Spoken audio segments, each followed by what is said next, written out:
kita dalam mengidentifikasi risiko. Maka dalam mengidentifikasi risiko ini Bapak Ibu, kita, saya lihatkan tahapnya. Next. Nah ini dia. Dalam mengidentifikasi risiko, Bapak Ibu bisa lihat ini, identifikasi risiko. Ada program kerja yang dianalisis. Ya. Punya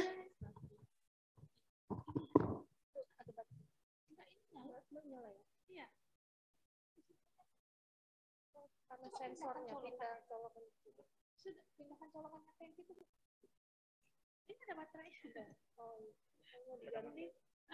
Simpan aja dulu. Ada simpan aja. Ada juga beberapa baterai cadangan. Kayaknya bagus.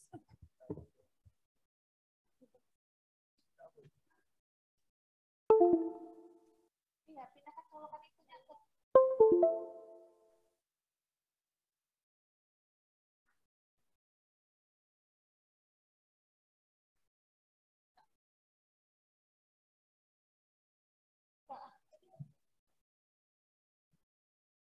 Ada bisa ya? Nah.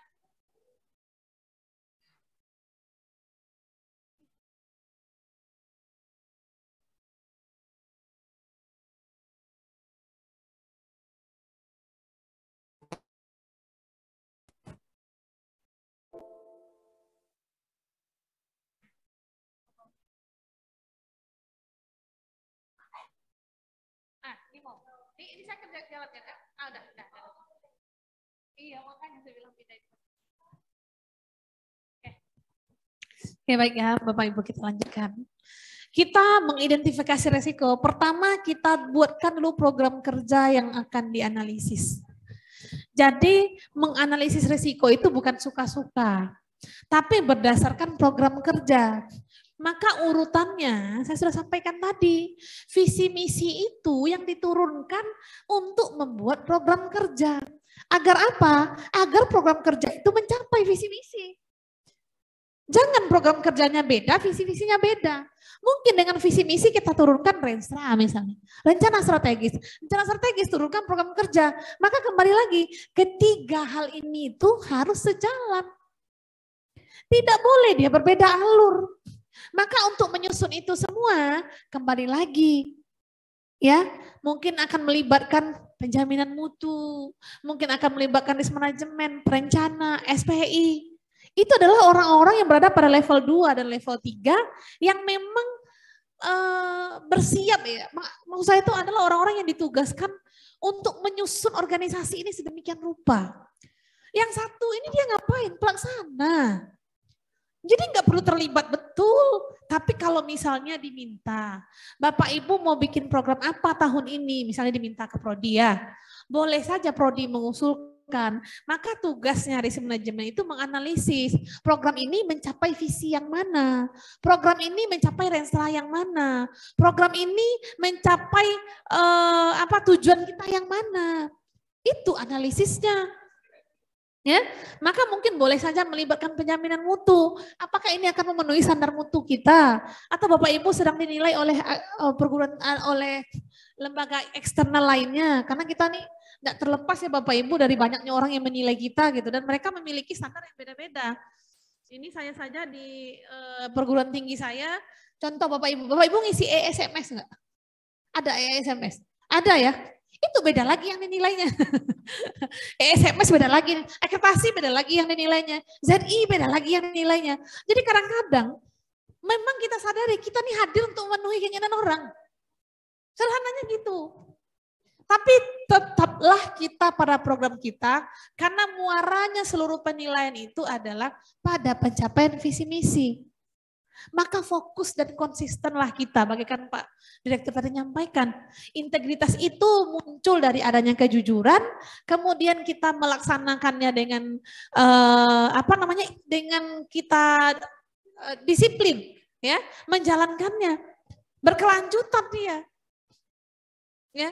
Tapi kalau saya mendefinisikan integritas itu sederhana Bapak Ibu, integritas itu buat saya adalah cinta, satu aja, cinta, ya. Karena kalau sudah cinta, kalau kata orang Minang, ya cinta itu tai kambing rasa coklat gitu. Artinya apa? Kalau Pak Ibu cinta dengan organisasi ini, kalau Bu Tari bilang, saya kalau ditugaskan mau kaki, kepala ke kaki, itu wujudnya cinta. Ya, karena apa? Orang kalau cinta kan Bapak Ibu bisa lihat. Bapak Ibu mencintai suaminya, mencintai istrinya masing-masing, mencintai anaknya. Everything I can do for you. Kita bilangnya begitu ya. Segala sesuatu aku lakukan untukmu. Apapun aku lakukan untukmu. Maka organisasi juga harusnya begitu. Ya, maka selanjutnya untuk mengidentifikasi risiko selain program kerja tadi, kita bikin untuk jangka waktu berapa lama analisis ini diaplikasikan. Maka tadi jangka waktu itu penting. Kemudian apa kejadian risikonya? Saya tuliskan di sini Bapak Ibu.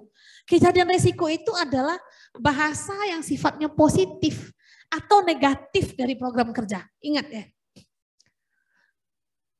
Kejadian risiko itu adalah bahasa yang sifatnya positif atau negatif. Kalau positif kita sajikan bahasanya, berarti risiko itu peluang. Kalau negatif kita jadikan bahasanya, berarti risiko itu ancaman. Mungkin Bapak Ibu selama ini mindsetnya bicara manajemen risiko itu adalah yang negatif melulu ya. Yang buruk-buruk itu namanya risiko, yang baik-baik itu namanya anugerah. Gitu. Maka perlu kita samakan persepsi kita. Risiko itu memiliki dua dimensi. Dimensi positif dan dimensi negatif. Jadi tidak melulu risiko itu berbicara negatif, tidak.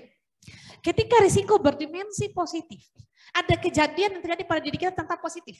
COVID-19 itu mungkin negatif bagi kita manusia, tapi bagi dunia IT itu adalah positif.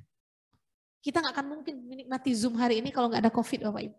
Ya, mungkin sebelumnya orang hanya punya Skype. Skype itu hanya terbatas juga. Itu pun linknya nggak bisa di-share seperti ini. Ya. Kemudian Google mungkin nggak akan meningkatkan menjadi Google Meet. Nggak akan nambah jadi Google Meet. Itu COVID positif bagi orang IT. Bagi kita mungkin ya negatif. Jadi kita harus bisa memposisikan. Risiko itu dua dimensi. Ada positif, ada negatif.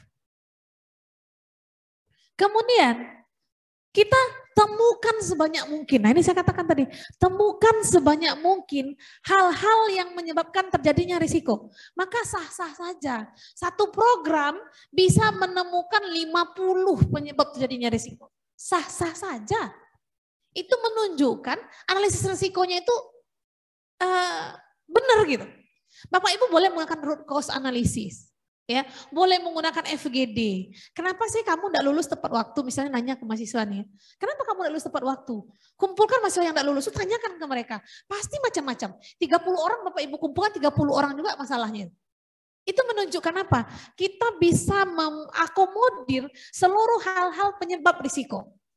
Si A ditanya, kenapa kamu tidak lulus tepat waktu?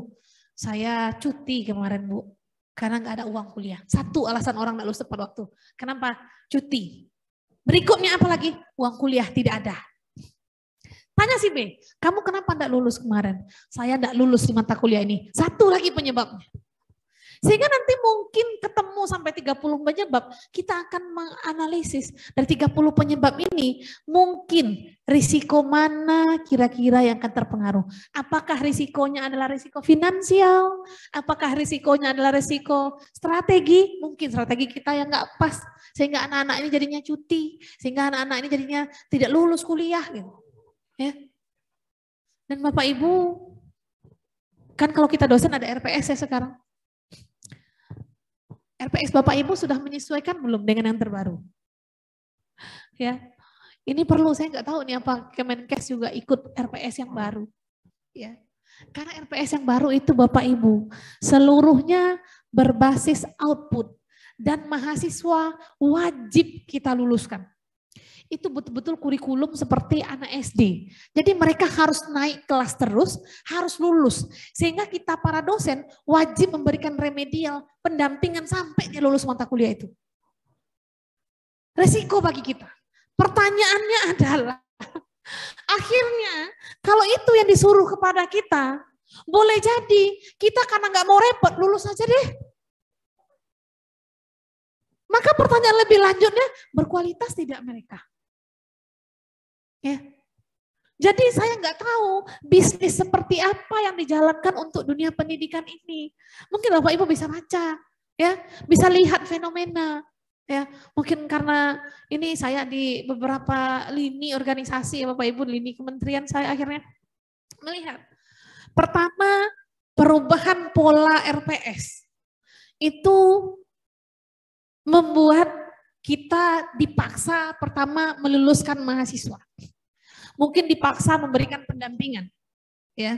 Sementara mungkin mereka tidak pada bidang tersebut yang bisa lulus.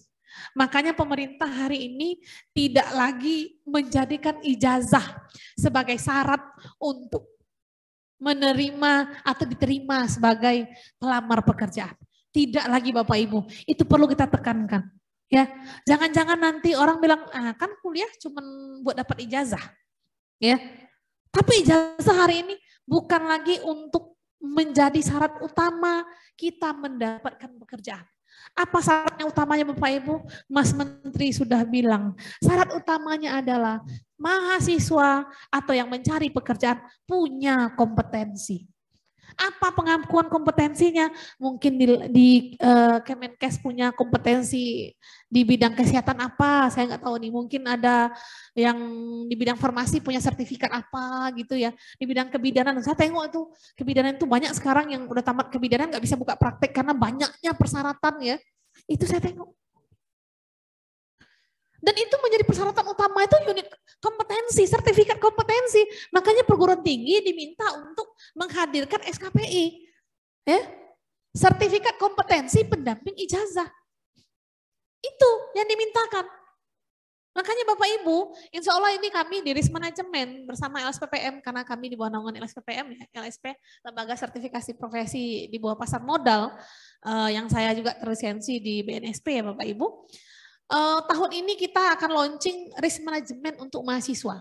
Kalau Bu Tari punya CRP, Bu Leni punya CRA, nanti Masa punya CRO. Artinya apa?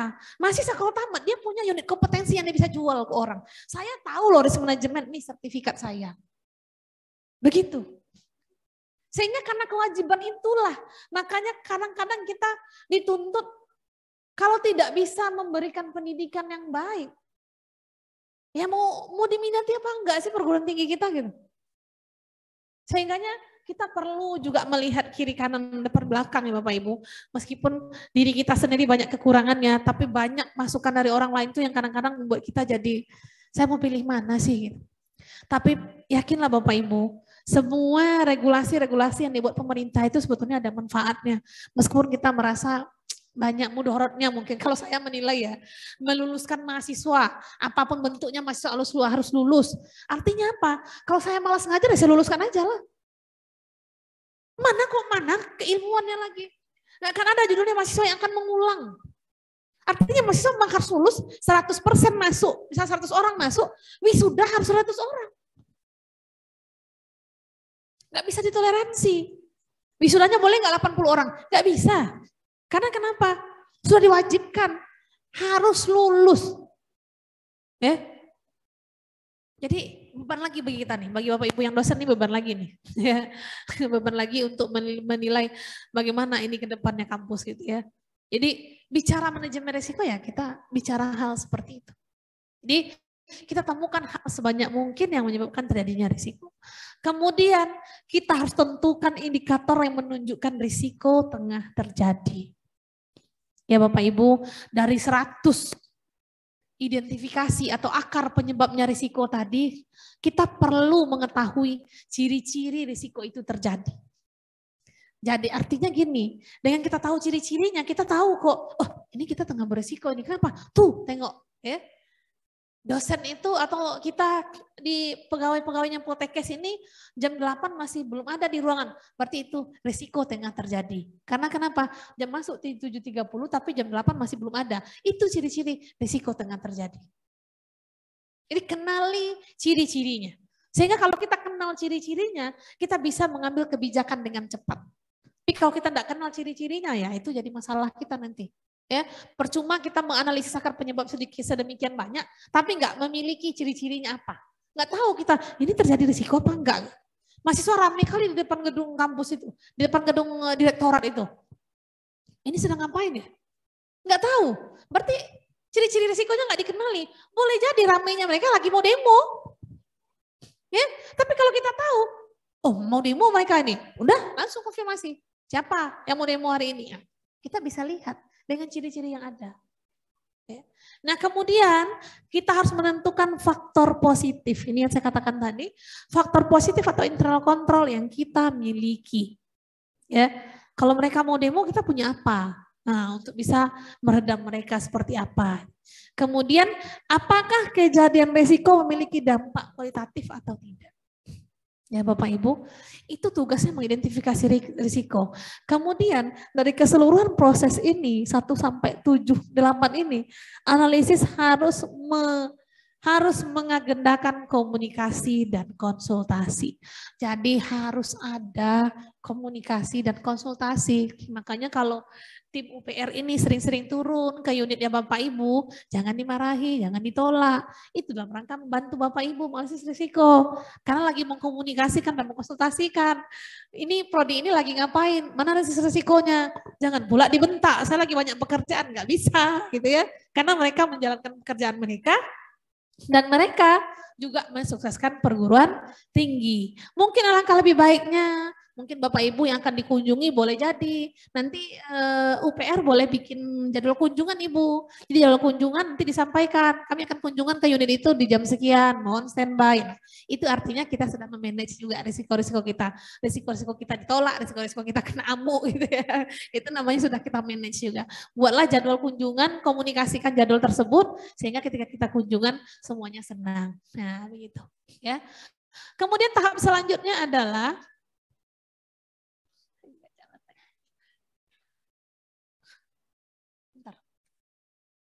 oh ada nih, ada bisa jalan. Mungkin karena terhalang ini sensornya di situ. Ya. Ada ganti nih. Sensornya terhalang.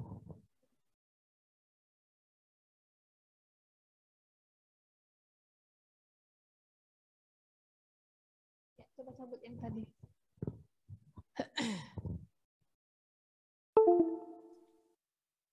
Oke ya, Bapak Ibu. Kita lanjutkan. Tadi mengidentifikasi risiko. Sekarang menganalisis ya. Kita tengok dulu. Oh ya, nih.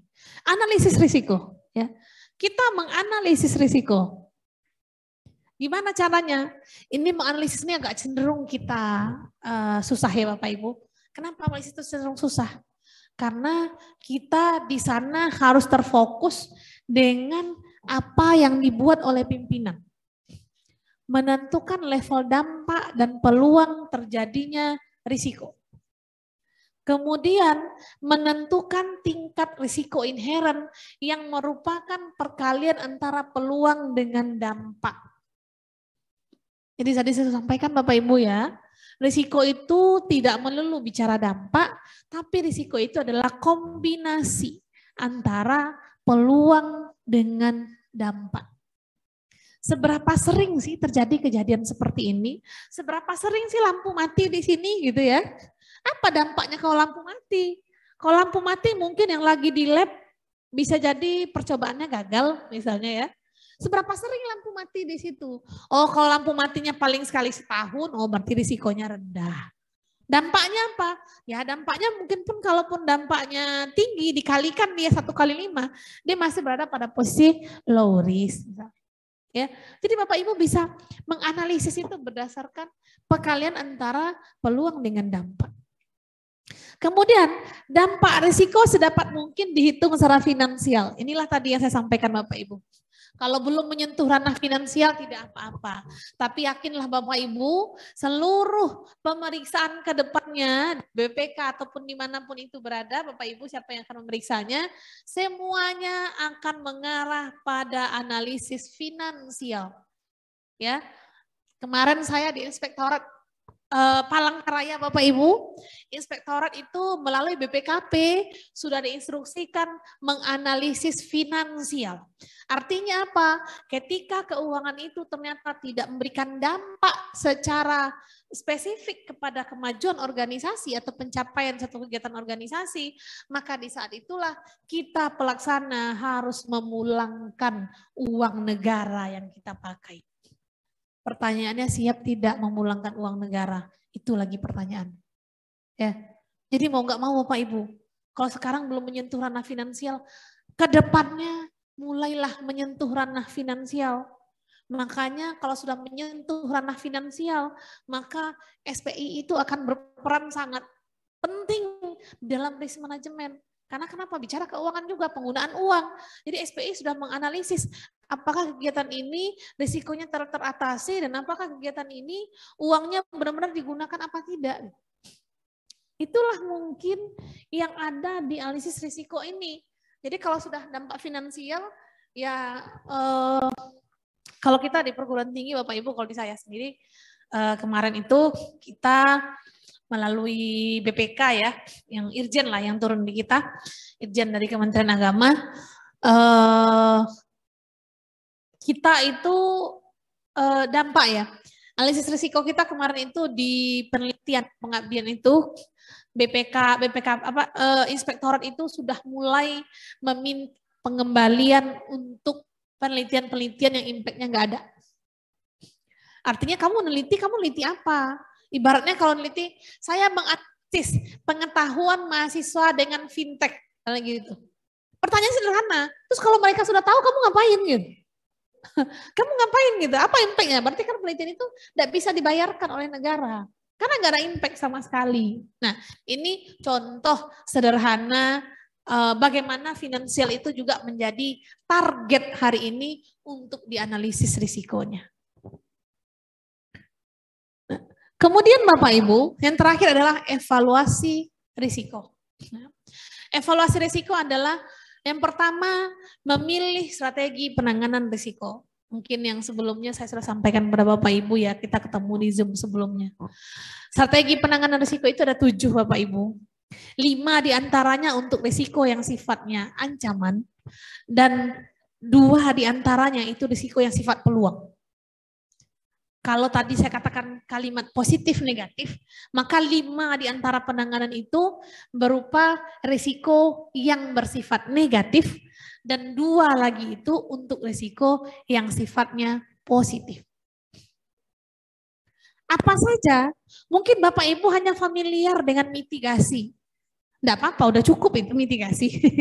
Tapi perlu dipahami, mitigasi itu adalah menekan risiko. Caranya adalah memanfaatkan potensi kita yang ada itu untuk menekan risiko. Contohnya, ya, kita buka prodi baru, belum ada yang akan menjadi ketua prodinya, tenaganya kurang, mungkin ditumpangkan dulu pada prodi lain. Itu namanya Bapak Ibu sedang memitigasi risiko. Atau Bapak Ibu belum punya tenaga IT, terus minta tolong sama mahasiswa. Itu namanya sedang mitigasi risiko. Jadi kita memanfaatkan apa yang ada, itu namanya mitigasi. Ya, jangan semuanya apa-apa mitigasi. Ada juga penanganan risiko itu sifatnya acceptance Bapak Ibu. Acceptance itu diterima aja, Bapak Ibu tidak perlu nanganin kok. Ya. Masuk Bapak Ibu di sini berapa? 1.000 orang sekali masuk gitu ya. Targetnya misalnya mau 1.000 orang, masuk 1.000 orang. Bapak Ibu nggak lakukan seleksi lagi, semua yang masuk diterima misal. Ya artinya apa? Itu Bapak Ibu sedang accept resiko, udah deh terima aja. Ya. Sama dengan itu yang saya katakan tadi. Bagaimana membuat RPS yang hari ini harus meluluskan mahasiswa? Ya mau nggak mau kita terima risikonya. Mungkin kita akan melatih mereka berkali-kali, atau mungkin kita luluskan saja mereka daripada capek. Itu adalah bentuk sedang accept risiko. Kalau melatih berkali-kali berarti Bapak Ibu sedang sedang memitigasi risiko. Tapi kalau luluskan saja mereka berarti sedang accept risiko. Jadi nggak melulu semuanya dengan mitigasi. Ya. Kemudian cara menangani risiko ada juga ditransfer, dialihkan ke yang lain. Gedungnya Bapak Ibu ini risikonya ditransfer ini. Jadi juga harus ada analisisnya, fisik, dianalisis Ibu ya.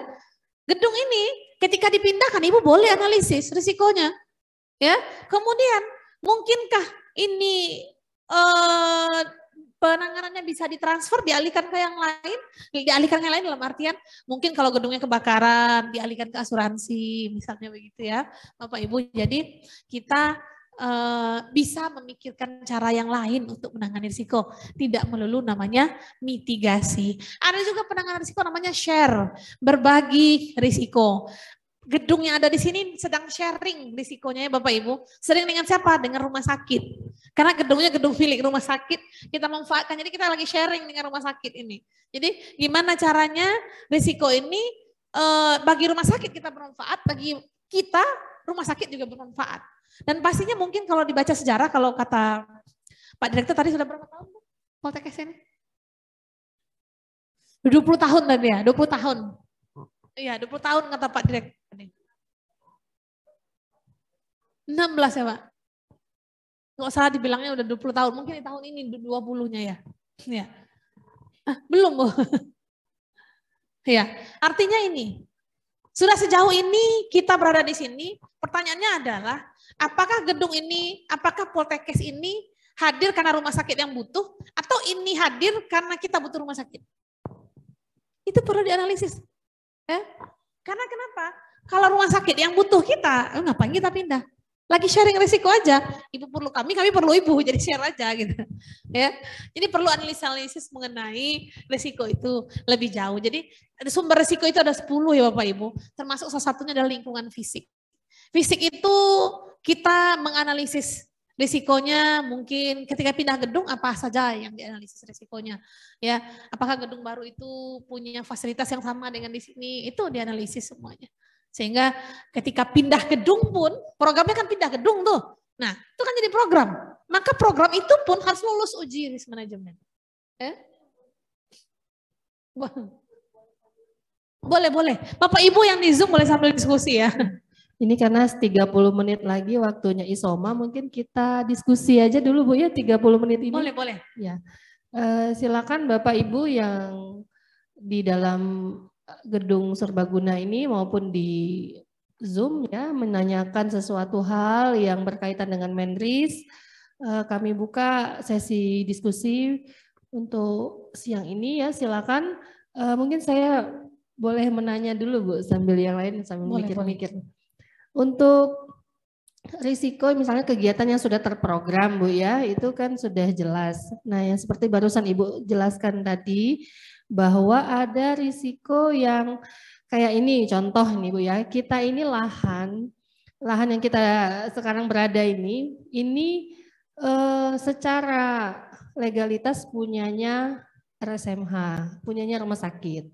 Tapi kalau secara historikal, wilayah kita ini, gedung ini sudah kita gunakan sejak mungkin tahun 70-an itu sudah memang merupakan tempat pendidikan gitu ya, berkembang sampai akhirnya jadi Poltekkes. Nah, ya mau tidak mau karena secara legal ini adalah punyanya rumah sakit sudah berstatus BLU, tentu mungkin ada planning mereka yang berkaitan dengan pengembangan bisnis mereka. Nah, resikonya adalah kalau kami ini pindah, tentu kehilangan aset bangunan ya. Kalau dinilai nominal ya bukan sedikit ya, membangun infrastruktur, kemudian kita renovasi, itu semua uang negara yang. Nah, di mana apakah ini masih menjadi ya, karena kalau sudah seperti ini sudah tidak bisa dihindari lagi Bu. Tadi ada pilihannya mitigasi atau acceptance kan. Nah, apakah perannya tuh letaknya di mana? Apakah ini manajer risk yang manajer unit tadi yang punya peran untuk menganalisis, tapi kalaupun mau menganalisis sekarang kan sudah nggak mungkin lagi. Nah ini nanti kemana Bu? Ini udah jadi masalah bukan risiko. Kira-kira bentuk kegiatan yang seperti ini kan tidak bisa kita duga-duga. Nah ini contoh Bu, mungkin saja ada lagi keadaan yang lain, misal kayak kata Ibu, kita bangun gedung, tiba-tiba gedung itu di luar prediksi kita, katakanlah rusak atau seperti apa. Nah ini nanti apakah masih menjadi tanggung jawabnya unit UPR apa manajemen risiko, ataukah nanti ada di unit yang menangani itu sendiri, Bu? Misalnya bagian sarana prasarana ataukah yang punya gedung itu. Nah, itu bisa nggak ini menjadi risiko bersama-sama? Jadi banyak yang punya itu satu risiko itu. Terima kasih, Bu. Oke, baik Ibu. Mungkin sama-sama kita dengarkan tadi ya Bapak Ibu. Pertama, pemilik risiko adalah